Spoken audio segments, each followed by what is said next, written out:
이제 우리 청소년들도 내가 엄마 혹은 아빠라면 이렇게 어떤 자녀에게 더 화가 날지를 한번 좀 생각을 해보시면 되겠습니다. 적극적으로 나에게 대들고 반항하는 자녀, 그리고 나를 무시하고 관심도 없는 자녀, 둘 중에 어느 쪽이 나를 더 이렇게 진노하게 할까요? 네, 어려울 겁니다. 오늘 주보에 이제 목사님이 실으신 글에 보면 이제 부모는 하나님의 권위를 대변한다라고 하죠.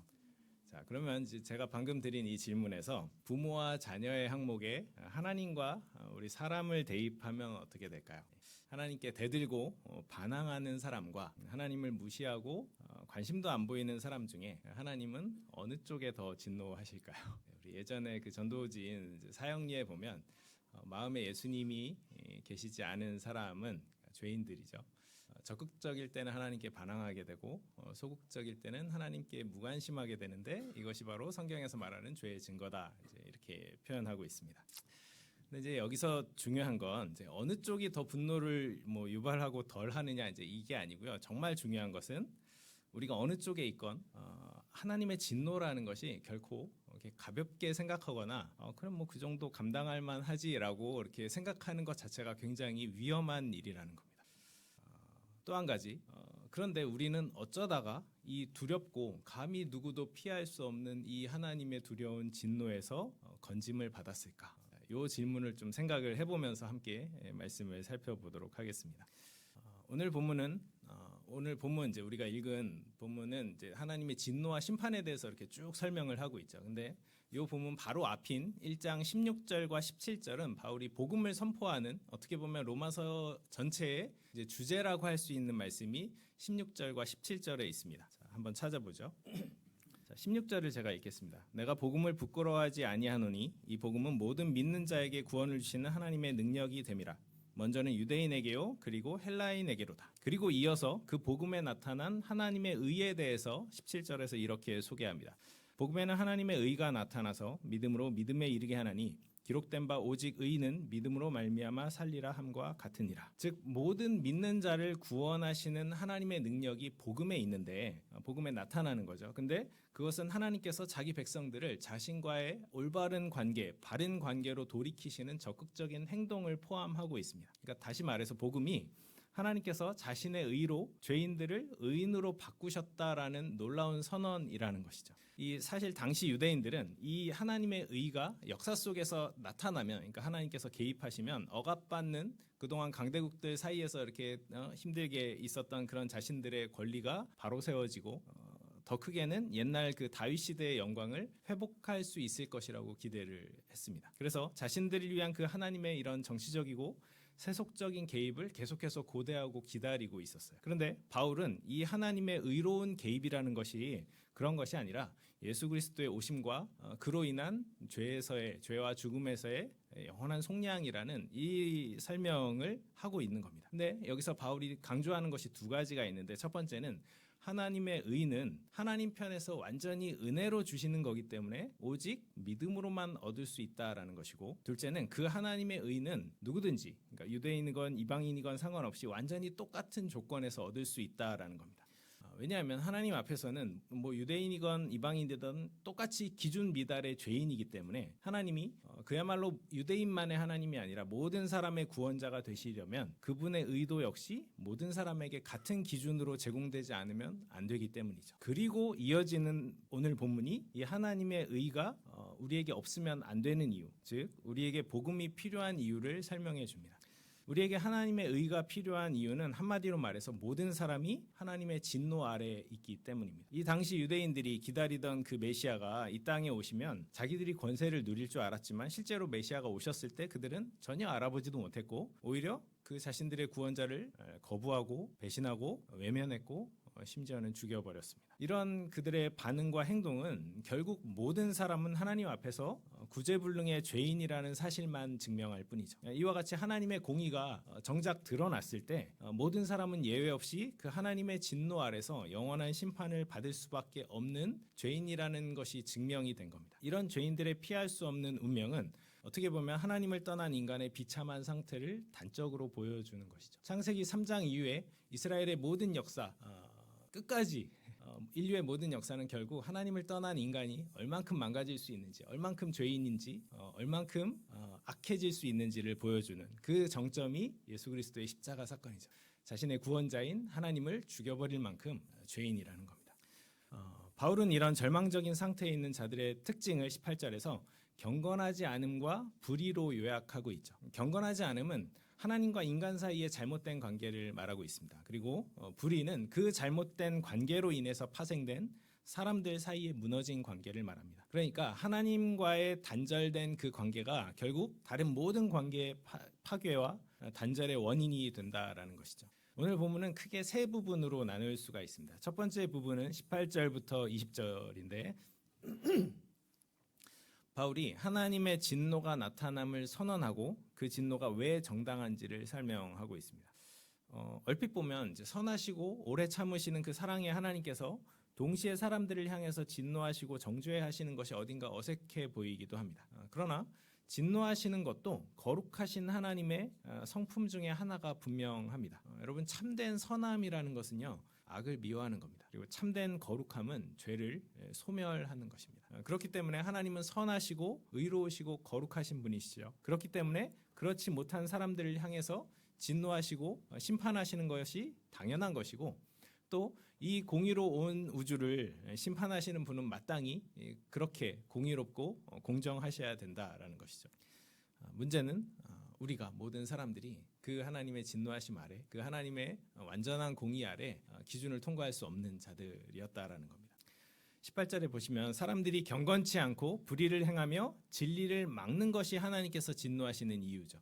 신약에서 말하는 진리라는 것은 단순히 그냥 객관적인 사실이나 원리가 아닙니다. 이것은 행함이 따라야 되는, 그러니까 순종해야 되는 일종의 법칙에 가깝습니다. 따라서 사람들이 하나님의 의로운 통치를 거부할 때 그들은 하나님의 진리를 받아들이지 않는 것이고, 그럼으로써 진리를 막는 것이 되는 것이죠. 바울이 이렇게 신랄하게 사람들을 비난할 수 있었던 것은 그들이 몰라서 불의를 행한 것이 아니기 때문입니다. 그들은 고의적인 범죄자들이었습니다. 하나님께서 이미 자신을 알만한 것을 사람들에게 주셨다라고 말씀하시죠. 그게 19절부터 20절에 나옵니다. 이방인이건 유대인이건 상관없이 누구나 볼 수 있는 것들이 있습니다. 그래서 사람들은 자기 죄에 대해서 핑계하지 못한다라고 바울은 말하고 있습니다. 사람은 하나님께서 창조하신 이 세상을 보고 하나님이 어떤 분이신지를 알 수 있다라는 것이죠. 우리도 누군가의 어떤 작품을 보면서 그에 대해서 인식하고 예상할 수 있습니다. 마찬가지로 하나님이 창조하신 이 세계를 보면서도 우리는 하나님을 더듬어서 찾아낼 수 있다라는 것이죠. 이거를 자연계시라고 부르죠. 하나님은 영이시기 때문에 이 육신의 눈으로는 볼 수 없죠. 근데 그분이 창조하신 눈에 보이는 피조물들을 통해서 그분의 능력과 신성을 드러내 주셨습니다. 그래서 사람은 이 세상에서 하나님께서 만드신 그 피조물들을 통해서 하나님의 흔적들을 발견할 수 있다는 말입니다. 예를 들어서 우리는 바다의 깊이와 혹은 우주의 광대함을 통해서 하나님의 크심을 알 수가 있습니다. 미생물과 세포를 연구하면서 하나님의 세심하심과 섬세하심을 확인할 수 있죠. 또 계절에 따른 어떤 자연의 변화나 매일 해가 뜨고 지는 것 같은 그런 일관된 자연 현상을 보면서 하나님의 질서와 신실하심을 보게 됩니다. 꽃과 나무와 새와 별과 그리고 제 아내를 보면서 하나님의 미적 감각을 알 수가 있습니다. 개구리나 하마나 타조나 오리너구리 그런 것들 이렇게 동물들 보면 이렇게 재밌게 생겼잖아요. 이렇게 하나님의 유머 감각을 볼 수도 있을 것 같습니다. 사과 껍질 정말 얇잖아요. 물 한 방울 안 들어갑니다. 완벽한 그 견고함을 가지고 있죠.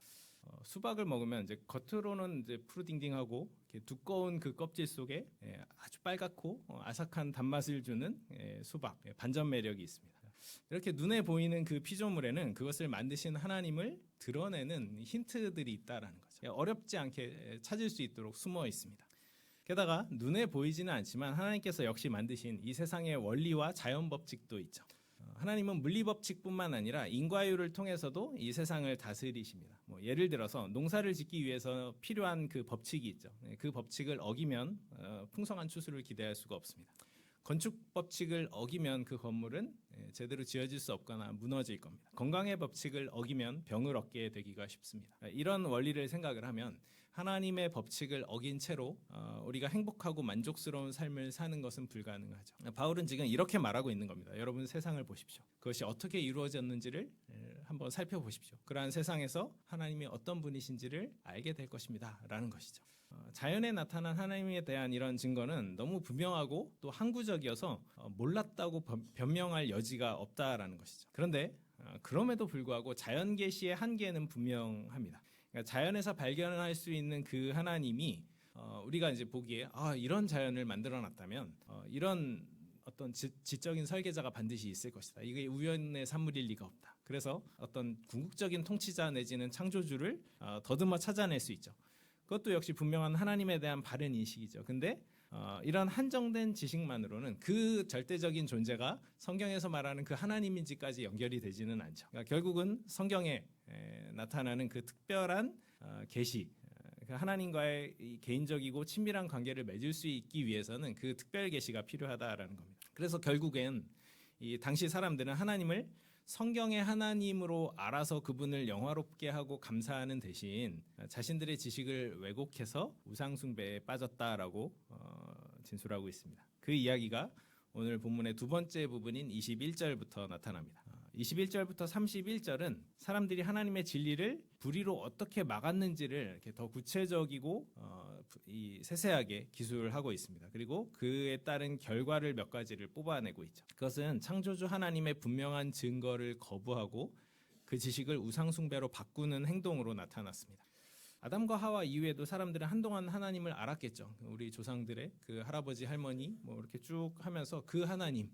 근데 그들이 그 하나님을 알았음에도 하나님을 영화롭게도 또 그분께 감사하지도 않았습니다. 그들은 하나님께서 그들을 만드신 바로 그 목적을 배반한 것이죠. 하나님이 우리를 만드신 목적은 우리로 하여금 하나님께 찬송을 돌리고 영광을 받으시기 위해서입니다. 근데 아예 하나님을 무시해버린 것이죠. 하나님을 바라보아야 할 사람들이 어떻게 보면 하나님 대신 자기 자신을 바라보기 시작했습니다. 그러자 하나님이 하신 일들을 보고 하나님께 경의를 표하는 것이 아니라 자기들이 그만큼 지혜로워져서 그런 것들을 알게 되었다고 자랑하게 되더라는 겁니다.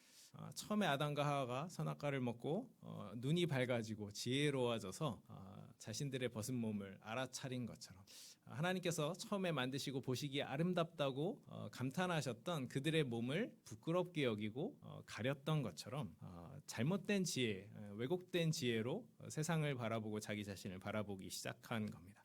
과학과 기술이 발전하고 전에는 알 수 없던 것들이 이렇게 밝혀지면서 인류는 하나님이 창조하신 세상을 더 잘 이해하고 활용할 수 있게 되었습니다. 그러면 그만큼 사람이 하나님을 더 알고 그분께 영광을 돌리게 되었을까요? 아니죠. 오히려 하나님이 아닌 자기를 높이고 과학을 우상처럼 맹신하면서 하나님을 무시하게 되었습니다. 그런데 하나님은 이런 사람의 반응이 지혜로움이 아니라 오히려 어리석음이라고 평가하십니다. 진리를 배척하면 진리를 인식하고 받아들이는 능력도 훼손되기 마련입니다. 사람은 하나님을 바라보지 않고 자기 자신을 바라보았기 때문에 엉뚱한 데로 가고 결국은 넘어진 것이죠. 그 결과가 바로 우상숭배였습니다. 하나님의 영광과 이 하나님의 영광이 인간과 동물의 형상으로 대체된 겁니다. 하나님께 영광을 돌리지 않은 결과가 잘못된 대상을 예배하는 것으로 나타난 것이죠. 사람은 하나님께서 예배하는 존재로 이렇게 만들어 놓으셨어요. 그래서 하나님을 예배하지 않으면 그냥 멈추는 것이 아니라 다른 어떤 것을 예배하게 되어 있습니다. 지혜의 근원이신 하나님을 거부하고 외면하면 사람이 대신 그 자리를 차지하고 주인공이 될 줄 알았는데 오히려 그보다 못한 사람과 짐승을 섬기면서 어리석게 우상숭배에 빠지게 되더라는 것이죠. 오늘날 우리 사회는 더 이상 과거처럼 이렇게 동식물이나 자연물의 어떤 형상을 사용해서 우상을 숭배하지는 않죠. 대신에 다른 형상을 한 우상들이 훨씬 더 교묘하게 숭배를 받고 있습니다. 돈이나 성공이나 안락함과 풍요로움, 권력과 명예, 인기와 쾌락 같은 모습으로 나타나는 것이죠. 이 원리와 패턴은 변하지 않습니다. 과거나 지금이나 그리고 앞으로도 그럴 겁니다. 우상숭배의 근본적인 원리가 뭘까요? 이제 한마디로 말하면 이기심입니다. 사람이 우상을 만들어요. 그리고 그 앞에 재물을 가져오고 절을 합니다. 왜 그럴까요? 그럼으로써 자신의 계획과 꿈과 희망과 목적을 촉진하는 것이죠. 그럼으로써 사람이 숭배하는 모든 우상은 결국은 자기 자신을 위한 것입니다. 이 부분에서 우리는 죄의 본질이 자신을 하나님의 자리에 놓는 것이라는 사실을 알게 되죠. 인간이 하나님 대신 자신을 섬기는 것이 바로 우상숭배이고 죄라는 겁니다. 자, 우상 숭배 곧 자기 숭배라는 이것이 내면의 욕망이 투영된 것이죠. 오늘 본문에서는 이것을 정욕으로 번역합니다. 여기서 정욕이라는 것은 이 세상이 공급해 줄 수 있는 물질과 어떤 향락에 마음을 두고 창조주이신 하나님을 완전히 잊어버린 사람들의 대표적인 증상으로 나타나고 있습니다. 불의로 진리를 막고 자연세계에 넘쳐나는 그런 하나님의 계시를 무시하고 하나님의 영광을 헛된 우상으로 왜곡시킨 자들에 대한 하나님의 진노와 심판은 어떻게 보면 당연한 결과죠. 그런데 이에 대한 하나님의 심판이 정말 무섭습니다. 그것은 그들을 그 타락한 생활 가운데 내버려 두는 것이죠. 오늘 본문에는요, 3번에 걸쳐서 하나님께서 내버려 두셨다라는 표현이 나타납니다. 불의로 진리를 막는 죄인들에게 허락하신 하나님의 1차적인 이 심판이 바로 그들을 위해서 어떠한 일이나 반응도 하지 않으시는 것입니다. 그리고 그렇게 하심으로써 죄인들이 그 죄의 길에서 돌이키거나 뉘우치지 않고 하나님의 영원한 심판과 형벌을 위해서 죄를 쌓아두도록 하시는 것이죠. 그래서 하나님께서는 죄인들을 우상 숭배의 상태로 내버려 두셨고 성적인 타락의 상태로 내버려 두셨으며 부정한 생활 가운데 내버려 두신 겁니다. 21절부터 24절을 보면 하나님의 영광을 우상으로 바꾼 사람들을 하나님께서 그냥 내버려 두셨다라고 표현하고 있습니다. 25절과 26절은 하나님의 진리를 거짓 것으로 바꾼 사람들도 역시 내버려 두셨다라고 표현하고 있습니다. 26절부터 31절을 보면 순리대로 쓸 것을 영리로 바꾼 사람들, 역시 이 사람들도 내버려 두셨다라고 표현하고 있습니다.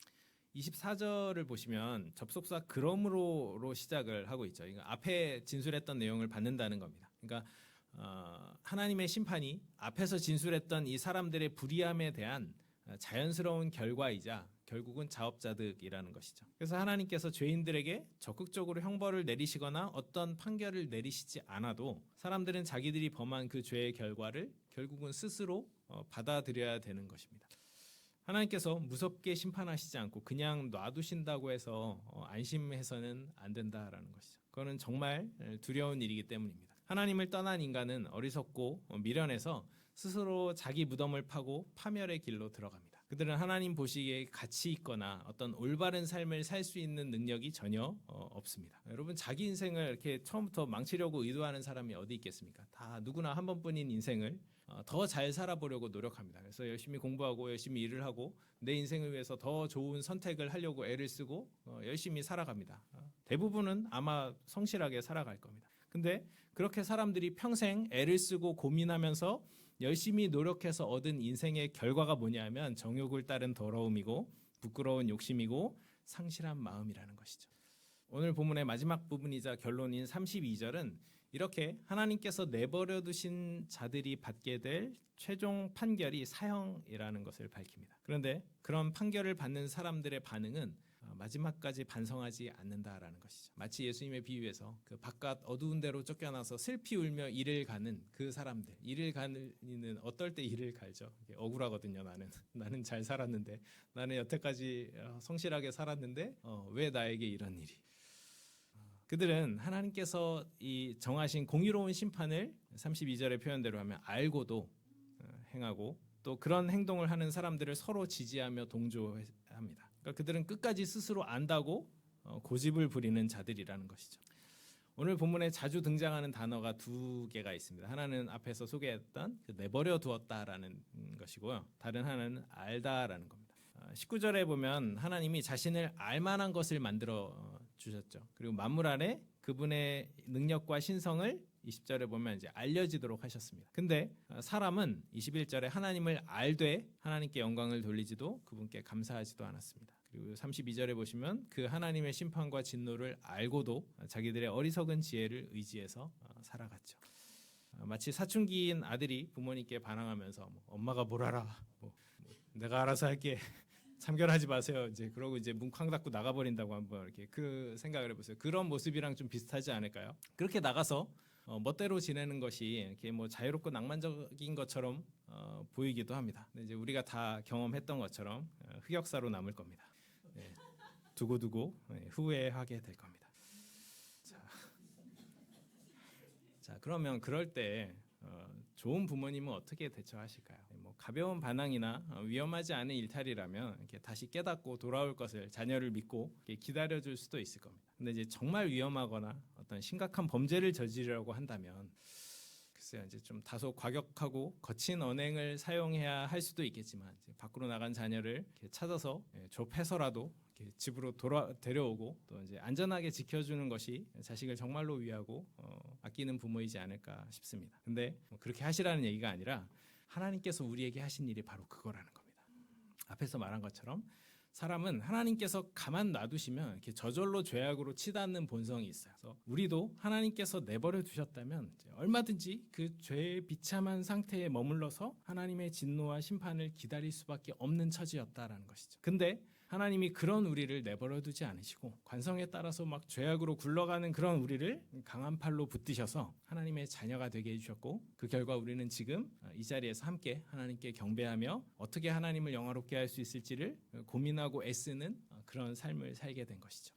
죄에 빠져서 거룩하신 하나님의 진노 아래 영원한 심판을 기다릴 수밖에 없는 우리를 그 비참한 상태에 내버려 두지 않으시고 친히 건져내시고 품에 안으시며 너는 내 자녀이니까 그 멸망의 길을 걷지 않도록 그냥 두지 않겠다고 약속하신 그 하나님 아버지로 인해서 우리는 원래 주어졌던 그 처지와는 전혀 다른 운명을 맞이하게 된 것이죠. 그렇다면 우리가 새로 얻은 그 생명과 삶은 어떻게 보면 또 다른 이제 새로운 기회이기도 하죠. 그러니 우리는 지금 주어진 이 새롭고 귀중한 삶을 하나님의 뜻을 헤아려서 주님이 기뻐하시는 삶이 되도록 애써야 할 겁니다. 우리를 내버려 두지 않으시는 그 하나님의 행동은 과거형으로 끝나지 않죠. 우리 주님은 오늘도 구원받은 우리를 그냥 내버려 두지 않으시고 구원받은 하나님의 자녀답게 살 수 있도록 보호하시고 인도하십니다. 하나님은 우리의 부모님들이 그러신 것처럼 우리의 의사를 존중하시고 우리의 선택과 결정에 이렇게 사사건건 이렇게 간섭하지는 않으시죠. 그러나 그것이 늘 사랑이라고 착각해서는 안 됩니다.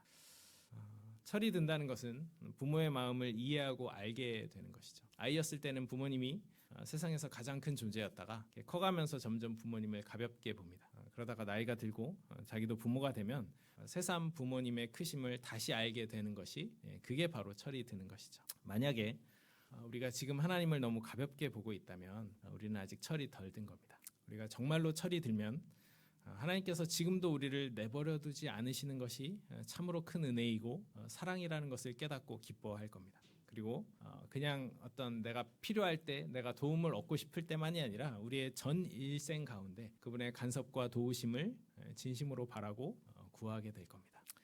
자신의 의로운 진노에서 우리를 건져내시고 하나님의 자녀라는 그 놀라운 선물을 주신 하나님께 감사하고 또 그렇게 거저 얻은 우리의 새로운 삶이 하나님을 기쁘고 영화롭게 하는 삶이 되도록 고민하고 기도하면서 살아가는 우리가 되길 축원합니다. 또 한 가지 우리 교회가 하나님이 세우신 교회라면 우리도 이런 하나님의 마음을 닮아가야 할 겁니다. 예배에 오랫동안 참석하지 않는 지체들을 내버려 두는 것은 사랑이 아닙니다.